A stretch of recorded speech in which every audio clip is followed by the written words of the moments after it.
श्री शिवाय नमस्तुभ्यम। हर हर महादेव। श्री सेवा संस्थान द्वारा 17 अप्रैल से 23 अप्रैल तक दिल्ली में गुरुजी पंडित प्रदीप मिश्रा जी के द्वारा श्री पार्थिव शिव महापुराण कथा शुरू हो गई है, जिसे आप आस्था चैनल यूट्यूब के माध्यम से दोपहर में 1 बजे से 4 बजे तक श्रवण कर सकते हैं। आज 18 अप्रैल दूसरे दिन की कथा में गुरुजी ने कुल 11 उपाय पत्र उपयोगी जानकारियाँ दी हैं। किसी कारणवश यदि आपने आज की कथा नहीं सुन पाए हैं तो पूरी कथा का रसतत्व आपको छोटे से वीडियो से प्राप्त होगा। साथ ही 19 अप्रैल वैशाख रविवार का दिन है और इसमें किए जाने वाले विशेष उपाय की जानकारी भी दे दी जाएगी। साथ ही सोमवार के दिन जो है अक्षय तृतीया का दिन है, मतलब जो 20 अप्रैल है अक्षय तृतीया का दिन है और इसमें किए जाने वाले एक विशेष खास उपाय की जानकारी भी हम आपको इसी वीडियो के माध्यम से देंगे। और गुरुजी की किताब में गुरुजी ने जो शिव जी से पूजा से जुड़ी जो रोचक जानकारियाँ होती हैं उसकी भी आपको जानकारी इसी वीडियो के माध्यम से प्राप्त होगी। तो बढ़ते हैं अगली आज की पहली जानकारी की ओर। बस आपको इस बात का ध्यान रखना है, गुरुजी ने कहा कि शिव की शरणागति हमें कैसे प्राप्त करना है, इस पर ध्यान देना चाहिए। हम उनकी भक्ति कैसे करें, कैसे हम उनकी भक्ति प्राप्त कर सकते हैं, साथ ही शिव जी की कृपा हम कैसे प्राप्त करें, इन बातों पे हमें ध्यान देना चाहिए। शरणागति यदि हमें शिव जी की प्राप्त होती है, शिव जी की भक्ति हमें प्राप्त होती है, तो शिव जी की कृपा भी हमें प्राप्त होकर ही रहती है। बढ़ते हैं अगली दूसरी जानकारी की ओर। गुरुजी ने कहा, माता महाकाली ने भोलेनाथ के कहने पर कहा कि हाँ, मैं संसार के प्रत्येक नारी के अंदर निवास करूंगी, पर ऐसा करने से नारी का क्या कार्य होगा? तो महादेव जी ने कहा, नारी का कार्य उसके परिवार कुटुंब में आने वाले कष्टों को समाप्त कर देना है। इतनी शक्ति एक नारी में होती है। बढ़ते हैं अगली तीसरी जानकारी की ओर। जैसे एक छोटा सा बीज बड़े पेड़ का निर्माण कर देता है, गुरुजी ने कहा, वैसे ही आपका एक छोटा सा जो पुण्य होता है आपको पूरे जीवन को बदल देता है। जैसे एक छोटा सा बीज जब हम बोते हैं, डालते हैं, तो वो एक पेड़ के रूप में आ जाता है, जो कि छाया देता है, फल देता है, फूल देता है, पुष्प देता है, पत्तियां देता है।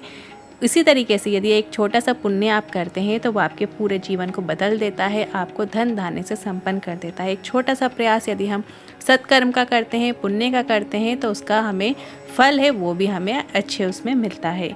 वहीं उसी तरह 15 मिनट का यदि गुस्सा है या 2 मिनट का गुस्सा है, आपकी पूरी ज़िंदगी को तबाह भी कर सकता है। इसलिए क्रोध से बचिए। एक थोड़ा सा गुस्सा आने पर बहुत बड़ी बड़ी चीज़ें हो जाती हैं जिसका हमें भुगतान करना पड़ता है, तो ऐसे आपको बचना चाहिए। बढ़ते हैं अगली चौथी जानकारी की ओर।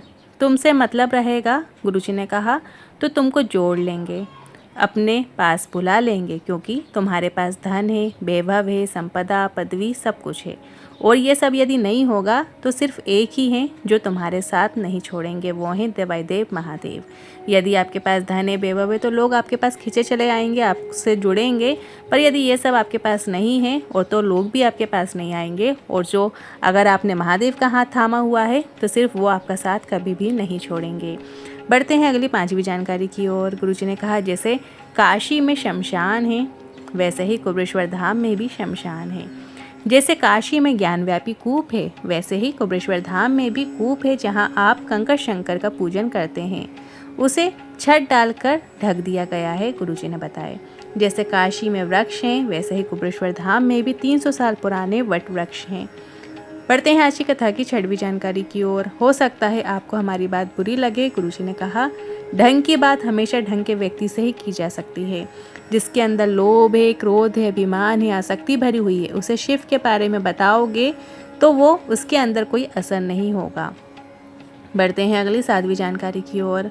गुरुजी ने कहा, सबकी दुकान मिल जाएगी पर दुख बेचने की दुकान कहीं नहीं मिलेगी, क्योंकि आपका दुख कोई नहीं खरीद सकता, आपका दुख आपको ही काटना है। उसी तरीके से सुख खरीदने की दुकान भी नहीं मिलेगी, आपको अपना सुख स्वयं ही ढूंढना है। दुख कब कटेगा? शिव पर जब आपका पूर्ण विश्वास होगा। एक लोटा जल चढ़ाओगे तो आपका दुख कटता चला जाएगा। पूर्ण शरणागति आपकी शिव जी के प्रति होनी चाहिए। बढ़ते हैं अगली 8वीं जानकारी की ओर। गुरुजी ने कहा, किसी ने सही कहा है, जीवन में नारी का जहाँ वंदन होता है वहाँ उस पुरुष का अभिनंदन होता है। बढ़ते हैं अगली जानकारी की ओर। आज के जो पत्र हैं वो इस प्रकार हैं। ब्रजेश जी पत्र लेकर आए, लिखते हैं, मेरा बेटा सरकारी नौकरी की तैयारी कर रहा था पर उसका नंबर नहीं आ रहा था, 1-2 नंबर से हमेशा रह जाता था। आपकी कथा के बारे में हमें पता चला, हमने हापुड़ की और मेरठ की कथा सुनी। आप बोलते हो मुख झूठा कराने की, कि जो भी कथा पंडाल में आए, आप जब कथा सुनने जाते हैं तो जो भी आपसे बन सके लोगों का मुंह झूठा कराइए, शिव भक्तों का मुंह झूठा कराइए, उन्हें कुछ खिलाइए, उन्हें पानी दीजिए, बिस्किट दीजिए, या जो भी आप घर से बनाकर लाते हो थोड़ा थोड़ा उनको भी बांटिए। तो हमसे जितना बन सका हमने ऐसा ही किया, और बाबा ने दो खुशियाँ दे दी हैं। बेटे की सरकारी नौकरी लग गई है, और जो छोटे भाई हैं उनको 24 वर्षों से संतान का सुख नहीं था, उसे संतान सुख हुआ है, उसी का आभार व्यक्त करने हम आए हैं।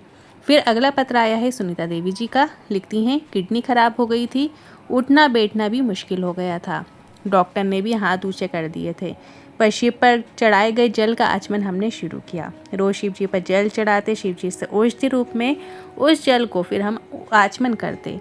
तो 6 महीने बाद जब हमने डॉक्टर को दिखाने गए तो डॉक्टर भी अचरज में थे कि तुम ठीक कैसे हो गई, उसी का आभार व्यक्त करने आए हैं।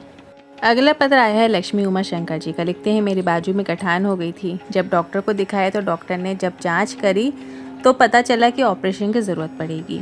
हमने दवाई लेकर आ गए और ऑपरेशन की डेट भी लेकर आ गए कि इस दिन हम ऑपरेशन करा लेंगे। इसके बाद जब हम दवाई लेकर घर आए तो उसके बाद से हमने कुंदकेश्वर महादेव का नाम लेकर दवाई खाना शुरू किया, और सीहोर का जो रुद्राक्ष था वो लेकर हम आए। सीहोर के रुद्राक्ष को हम तांबे के पात्र में गलाते और उस जल को हम भोलेनाथ की शिवलिंग पे अर्पित करते, और फिर उनसे औषधि रूप में वो जल लेकर आते और उस जल का हमने आचमन करना शुरू किया। और इतना हमें लाभ हुआ कि हमें ऑपरेशन की ज़रूरत नहीं हुई, डॉक्टर ने मना कर दिया कि तुम्हें ऑपरेशन की ज़रूरत ही नहीं है। उसी का आभार व्यक्त करने हम आए हैं। अब गुरुजी की जो आगामी कथाएं हैं वो इस प्रकार हैं। 5 मई से 11 मई रांची झारखंड में शिव महाप्राण कथा होगी, जिसका एड्रेस इस प्रकार है, फुटबॉल ग्राउंड रांची कांकेर। और इसका जो समय रहेगा कथा का वो 1 बजे से 4 बजे तक हम आस्था चैनल यूट्यूब के माध्यम से श्रवण कर सकते हैं। और फिर मई की जो कथा रहेगी एक और 17 मई से 23 मई करनाल हरियाणा में ये कथा होने जा रही है। इसका एड्रेस इस प्रकार है, नई अनाज मंडी धारूंगा करनाल हरियाणा, यहाँ ये कथा होने जा रही है। अब 19 अप्रैल वैशाख रविवार का दिन है, इसमें किए जाने वाले कुछ विशेष उपाय हम लेकर आए, साथ ही अक्षय तृतीया का दिन भी पड़ रहा है। अक्षय तृतीया है 20 अप्रैल की, वैशाख सोमवार की। सोमवार के दिन इस बार अक्षय तृतीया पड़ रही है, सोमवार का दिन है और अक्षय तृतीया है। अक्षय तृतीया क्या होता है कि जो हम पुण्य कर्म करते हैं वो अक्षय हो जाते हैं, जो भी सत्कर्म करते हैं वो अक्षय हो जाते हैं, मतलब उनका क्षय नहीं होता। अक्षय मतलब क्षय नहीं होता, ऐसे पुण्य कर्म वो हमेशा रहते हैं। 19 अप्रैल वैशाख रविवार का दिन है, इसमें आपको भोलेनाथ की शिवलिंग पर तो आपको जल चढ़ाना ही है, शीतल जल को आपको अर्पित करना ही है। साथ में आप कल रविवार का दिन है तो सूर्यनारायण भगवान को भी 1 लोटा जल ज़रूर चढ़ाइएगा।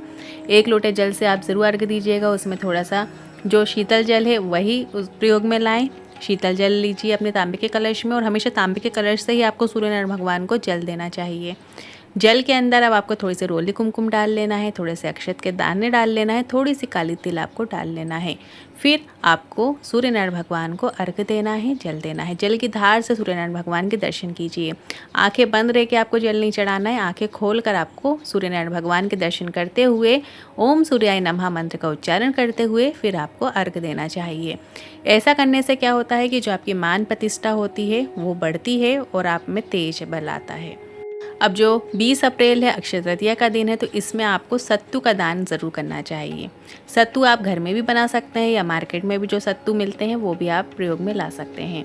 तो सत्तू का दान आपको ब्राह्मण को देना चाहिए, या सत्तू घोल लेना चाहिए, जिसमें आप शक्कर या गुड़ का प्रयोग कर सकते हैं। सत्तू को आप अपने घर में बना लीजिए, और हो सके तो जो कन्याएं आपके आसपास है उन कन्याओं को आप खिला सकते हैं, या आपके नदी हो जैसे तट होते हैं वहाँ पर जैसे जो बैठे होते हैं परिक्रमावासी बैठे होते हैं तो उनको भी आप वो पवा सकते हैं। इसके अलावा जो ब्राह्मण जन हैं, गुरुजन हैं, उन्हें भी आप सत्तू खिला सकते हैं। मंदिर में आप दान कर सकते हैं सत्तू का। सत्तू का बहुत महत्व होता है क्योंकि वैशाख का महीना चल रहा है, तो अक्षय तृतीया में आप ये चीज़ ज़रूर कीजिए और ख़ुद भी सत्तू खाएँ। मतलब आप बाहर तो बांटेंगे ही बांटेंगे, पर आप स्वयं भी सत्तू खाएँ, परिवारजनों को भी खिलाएँ और खूब आनंद लें। अक्षय तृतीया का दिन है, सोमवार का दिन है, तो इस दिन आपको 1 लोटा जल तो भोलेनाथ की शिवलिंग पे अर्पित करना ही है। त्रिपुंड बनाइए, चावल अर्पित कीजिए, जितनी पूजा आपसे बन सके उतनी पूजा आप अक्षय तृतीया के दिन ज़रूर कीजिए। हो सके तो पार्थिव शिवलिंग का निर्माण भी कीजिए, उनकी पूजा अर्चना कीजिए, क्योंकि इस दिन जो भी हम सत्कर्म करते हैं, जबकि पार्थिव शिवलिंग का जो निर्माण होता है, पूजा विधि होती है, उसमें जो पूजा का जो फल होता है वो कितना श्रेष्ठ अतिश्रेष्ठ मिलता है, इस दिन यदि आप कोई मनोकामना से भी यदि पार्थिव शिवलिंग का निर्माण करते हैं, पूजा करते हैं, विसर्जन विधि करते हैं और जितना अधिक नाम जाप करते हैं, भजन करते हैं, उसका जो पुण्य है वो अक्षय हो जाता है। और बहुत अच्छी बात है कि अक्षय तृतीया है, सोमवार के दिन पड़ रही है, तो इस दिन आप ज़्यादा से ज़्यादा पुण्य कर्म कीजिए। शाम के समय दीपदान कीजिए, बेलपत्ती के वृक्ष के नीचे दिया लगाइए, भोलेनाथ के मंदिर में दिया लगाइए। इस तरीके से आप दीपदान भी कर सकते हैं। आज की वीडियो से संबंधित यदि मन में कोई सवाल या क्वेश्चन है तो कमेंट के जरिए पूछ सकते हैं। वीडियो थोड़ा भी उपयोगी लगा हो तो वीडियो को लाइक करके कमेंट बॉक्स में हर हर महादेव जरूर टाइप कीजिएगा। श्री शिवाय नमस्ते।